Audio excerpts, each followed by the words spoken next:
faisant la fête pour le consommateur, c'est une façon en de les remercier. Et puis, je pense que Vital, je l'air sur les réseaux et de porter d'autres avis qui sont à la hauteur de son nouveau statut. Donc voilà, c'est dans ce cadre-là que ce changement a été opéré. Et vous voyez que cette nouvelle étiquette, vous l'avez même dans votre étonnement, elle est plus belle. Elle est plus belle, je trouve qu'elle est beaucoup plus moderne. Elle est élaborée, elle contient des éléments qui rappellent, qui exercent encore plus le rôle de cette eau minérale-là. Et je pense que la deuxième raison essentielle, c'est que la plupart des consommateurs ne se rendent pas compte que Eau Vital appartient au portefeuille au giron de Bellomé. Eau Vital est partie intégrante, 100% du portefeuille de Bellomé. Et cette fois sur la nouvelle étiquette, tout le monde peut le remarquer, le label bébé très visible. Donc cette question-là n'aura plus à se poser. Eau Vital appartient à Bellomé. L'étiquette, il y a également d'autres changements qui sont intervenus. Bon, je pense que c'est une question très très importante parce que il faudrait lever le doute dans l'esprit des consommateurs dès maintenant. Eau Vital change juste d'étiquette. Les autres, la forme de la bouteille ne change pas. Rien d'autre ne change à part l'étiquette. La qualité est toujours la même. Le processus de fabrication est toujours le même. Ce n'est que l'habillage, l'étiquette qui change. Le prix reste le même. Vous trouverez Eau Vital au prix auquel vous avez l'habitude de l'acheter. Je répète une fois encore, ce n'est que l'étiquette, ce n'est que l'habillage qui change. Rien d'autre ne change par rapport à Eau Vital. Alors, mais on a tous été habitués à l'ancienne étiquette. Quelles sont les mesures que Eau Vital ou que la brasserie Bellomé va prendre pour que les consommateurs s'habituent à cette nouvelle étiquette-là? La nouvelle étiquette, le nouvel habillage a été introduit sur le marché depuis lundi dernier. Lundi dernier, déjà hier, je pense que votre chaîne a couvert l'événement. Nous étions avec nos partenaires grossistes sur le site de fabrication, sur le site de production de l'Eau Vital. Donc vous savez que nos partenaires sont un peu le relais entre nous et nos consommateurs. Donc l'information va partir d'eux déjà. Et également, je l'ai dit depuis lundi dernier, nous sommes sur le marché, chacun peut nous trouver. Et hier soir, on l'a vu dans votre élément tout à l'heure, il y a eu une soirée de lancement officiel, c'était la protose. Vous savez, le processus de lancement, c'est un processus dynamique en fait. Il y a un avant, il y a un pendant. Vous verrez mieux que nous gardions la surprise, tout le monde pourra le découvrir. Alors aujourd'hui, on sait qu'il y a beaucoup d'eau minérale qui sont sur le marché. Qu'est-ce qui fait la force de l'Eau Vital? Vous l'avez dit également dans votre introduction, Eau Vital a une qualité que d'autres n'ont pas sur le marché. Eau Vital a été la première eau autorisée par le ministère de la Santé. Ça, vous savez, ça c'est très important. C'est très important, il faut que tout le monde s'en rende compte. Eau Vital est la première eau doublement certifiée sur le marché du Togo. Doublement certifiée. Nous avons la certification, le processus de fabrication de management de l'Eau Vital dispose de la certification ISO 9001 version 2008 et nous disposons également de la certification ISO 22000 version 2005. Ce ne sont pas des certifications qu'on accorde au hasard, c'est parce que Eau Vital est fabriqué suivant un processus de fabrication qui est très exigeant. Nous obéissons à des normes, à des standards très très élevés. Votre équipe était sur le site de production hier.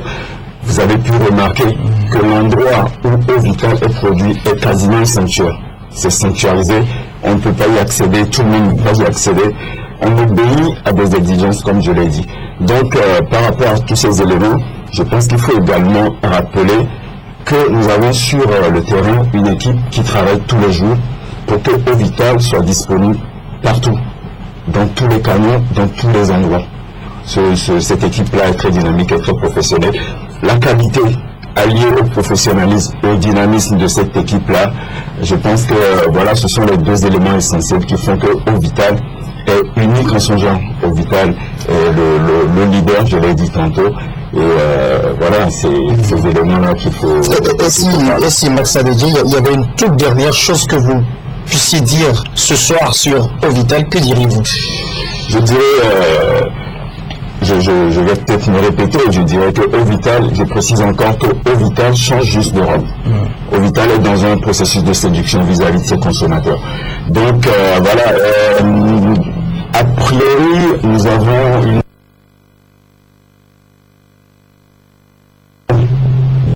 que cette situation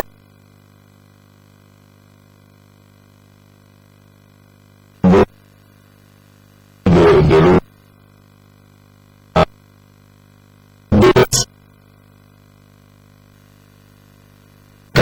là, vous savez, les consommateurs sont informés à tout. Ils sont très exigeants. C'est une situation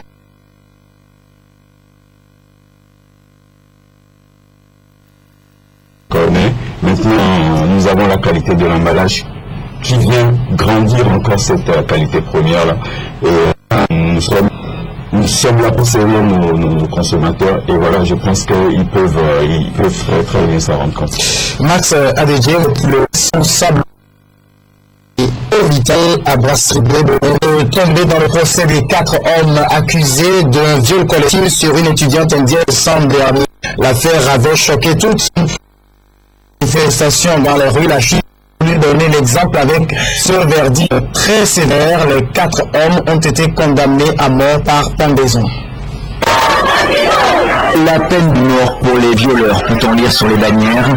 Les revendications de la foule ont été finalement entendues. Beaucoup d'émotions, beaucoup de colère encore aujourd'hui à l'extérieur du tribunal. Les 4 accusés sont arrivés quelques heures plus tôt pour entendre la sentence.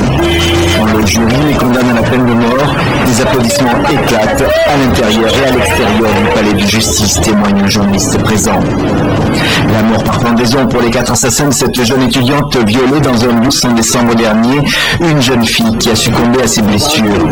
Une peine qui n'est prévue et appliquée en Inde que pour de rares crimes. Le père de la victime, sa famille réclament cette sentence. Tata, si l'on rend justice à ma fille, cela ne sera pas seulement pour elle, mais pour la nation entière.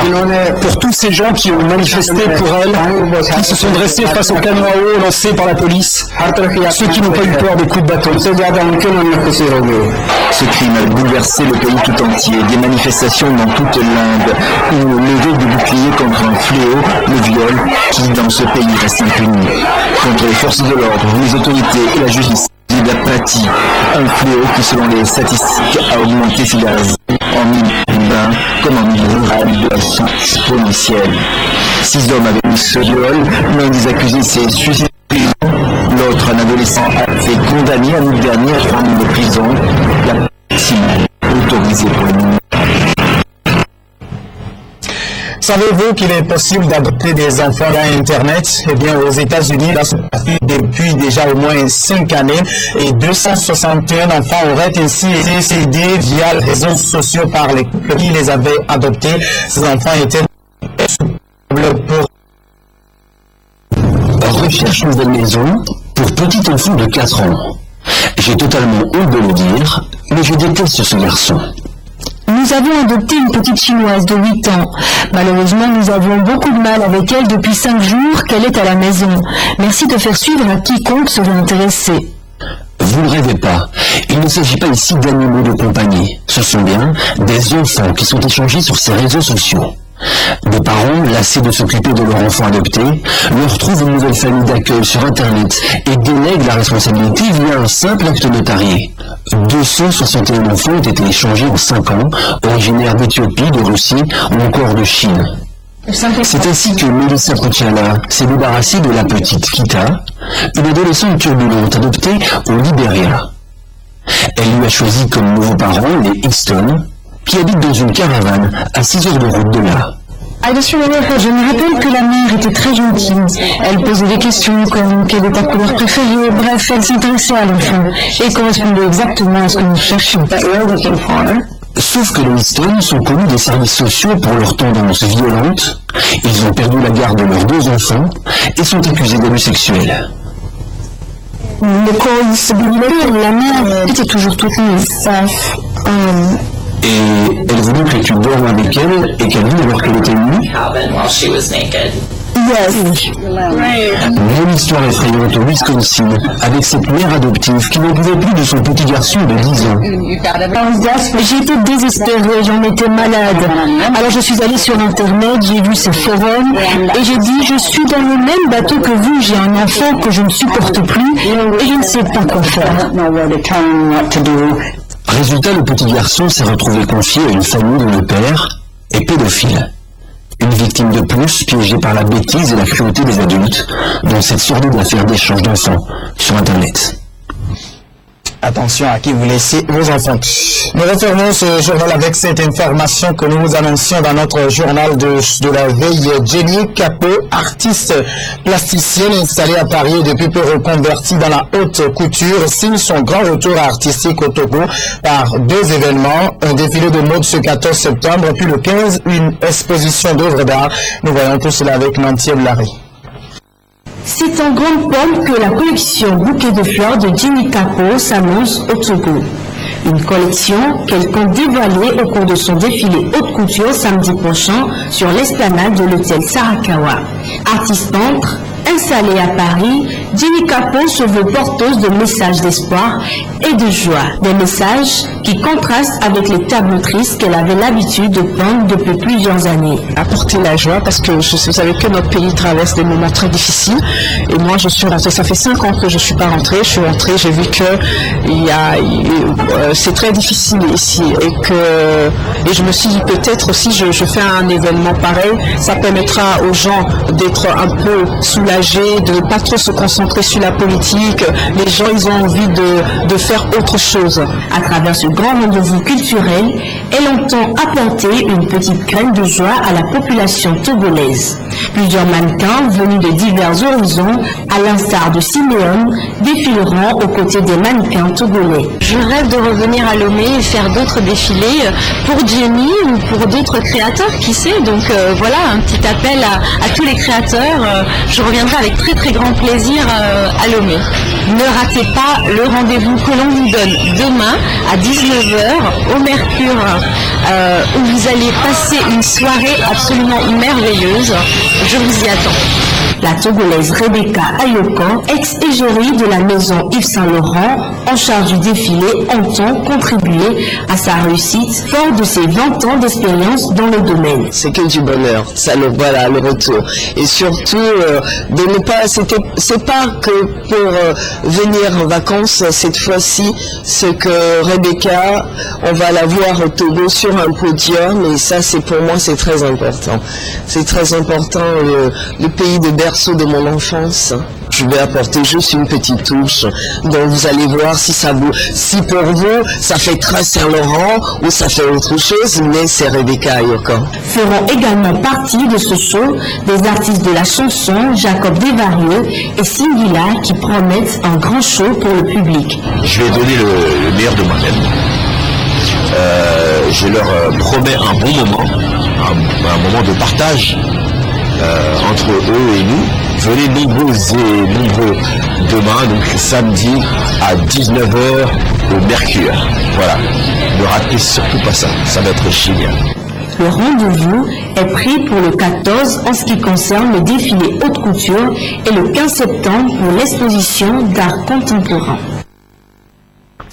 Voilà et merci à tous ceux qui nous suivent à Kouméa.